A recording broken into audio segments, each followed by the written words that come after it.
নগাঁও জিলাৰ কামপুৰ থানাৰ অন্তৰ্গত আমতলা গাঁৱৰ 18 বছৰীয়া ছাত্ৰী মানসী শইকীয়াৰ নিৰুদ্দেশ। যোৱা ইংৰাজী 3 অক্টোবৰ তাৰিখ মঙলবাৰে ৰহা মহাবিদ্যালয়ৰ উচ্চতৰ মাধ্যমিক দ্বিতীয় বৰ্ষৰ ছাত্ৰী কামপুৰ থানাৰ অন্তৰ্গত আমতলা গাঁৱৰ ধনীৰাম শইকীয়া আৰু শিৱামণি শইকীয়াৰ 18 বছৰীয়া কন্যা মানসী শইকীয়াই পুৱা 8 বজাত মহাবিদ্যালয়ৰ সাজ পোছাকত মহাবিদ্যালয়লৈ ওলাই গৈ বৰ্তমানলৈকে ঘৰলৈ ঘূৰি নহা ঘটনাই সমগ্ৰ অঞ্চলটোতে এক চাঞ্চল্যৰ সৃষ্টি কৰিছে। জানিব পৰা মতে তেওঁলোকৰ পৰিয়ালৰ লোকে কামপুৰ থানাত বহিৰাজ্যৰ এজন যুৱকৰ সৈতে সন্দেহ প্ৰকাশ কৰি এজাহাৰ দাখিল কৰিছে যদিও আৰক্ষীৰ যোগাযোগত সেই যুৱকজনৰ লগত কোনো তথ্য লাভ কৰিব পৰা নাই।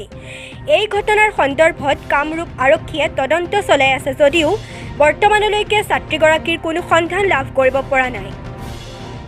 উক্ত ঘটনাৰ সন্দৰ্ভত পিতৃ-মাতৃ আৰু পৰিয়ালৰ লোক অতি শোকত ব্যাকুল হৈ কাতৰভাৱে সকলোৰে ওচৰত আহ্বান জনাইছে যে যদি কোনো সদাশয় ব্যক্তিয়ে ছাত্ৰীগৰাকীৰ সন্ধান লাভ কৰে তেন্তে স্ক্ৰীনৰ নম্বৰকেইটাত যোগাযোগ কৰিবলৈ অনুৰোধ জনোৱা হ'ল। তলত দিয়া নম্বৰকেইটা হৈছে 9325256745 6900404375। যোৰহাটৰ পৰা নিউজ ডেস্ক ৰিপৰ্ট জনসাধাৰণ অসম 24/7। হয়, আপোনাৰ জীয়ৰী আজি কিছুদিনৰ পৰা নিৰুদ্দেশ হৈ থকা কথা আমি গম পাইছোঁ। তাৰ ওপৰত আপুনি আমাক মতামত আহি ধৰক। হয়, মোৰ ছোৱালী মানসী শইকীয়া, তেওঁ পুৱা 8 বজাত কলেজৰ ড্ৰেছত কলেজলৈ গৈছিল আৰু তেওঁ এতিয়ালৈকে ঘূৰি অহা নাই। গতিকে আপোনালোকক অনুৰোধ কৰিছোঁ, কোনো সকল ব্যক্তিয়ে তেওঁক ক'ৰবাত যদি পায় দেখে তেওঁলোকে যেন উদ্ধাৰ কৰি থানাত চম্জি দিয়ে। এই 2টি নম্বৰ দিয়া হৈছে আপোনালোকৰ ওচৰত। তেওঁ বয়স 18 বছৰ, গাঁও আমতলা, জিলা নগাঁও, পোষ্ট অফিচ পূবগুৰিমাৰী, থানা কামপুৰ। আপুনি মাতৃ হিচাপে কি বিচাৰে? ছোৱালীজনী পাবৰ কাৰণে ৰাইজক অনুৰোধ কৰিছোঁ, সোনকালে ছোৱালীজনী ক'ৰবাত দেখে যদি খবৰ দিব লাগে। জীয়ৰী কোন মহাবিদ্যালয়লৈ আৰু সাজপাৰ তেওঁ কেনেকুৱা পিন্ধন আছে? কলেজৰ ড্ৰেছত ৰহা মহাবিদ্যালয়ত।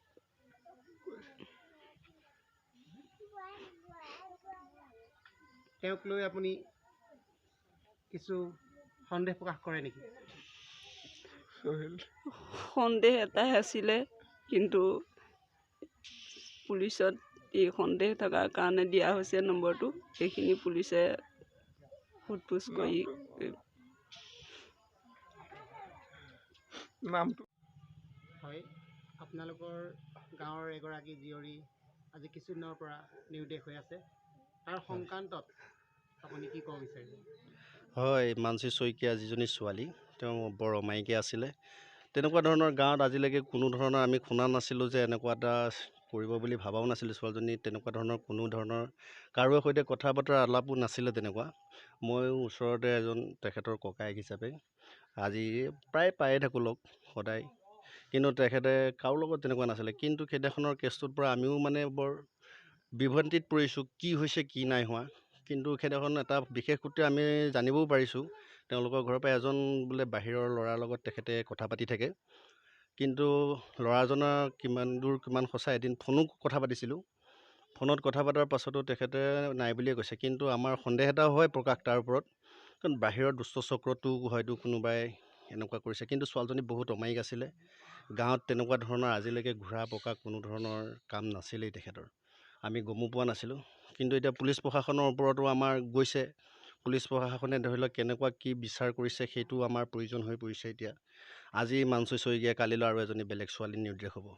গতিকে আমি আপোনালোকৰ জৰিয়তে, পুলিচ প্ৰশাসনৰ জৰিয়তে ছোৱালীজনীক কি ধৰণে উদ্ধাৰ কৰি আনিব পাৰে, ক'ত আছে, কেনেকুৱা ধৰণৰ এটা বিশেষ বিচাৰ প্ৰক্ৰিয়া আমি প্ৰশাসনৰ ওচৰত আহ্বান জনাইছোঁ, যাতে প্ৰশাসনেও এই বিষয়টো যাতে আওকাণ নকৰি এই দুখীয়া মানুহ ঘৰত এজনী ছোৱালী নাইকিয়া হৈছে। হয়, প্ৰত্যেক পিতৃ মাতৃৰে কেনেকুৱা ধৰণৰ আৱেগ অনুভূতি সকলোৱে জানে। এজনী ছোৱালীক সৰুৰ পৰা ডাঙৰ দীঘল কৰি আজি অকস্মাত ৩-৪ দিন হ'ল নাইকিয়া হৈ গ'ল।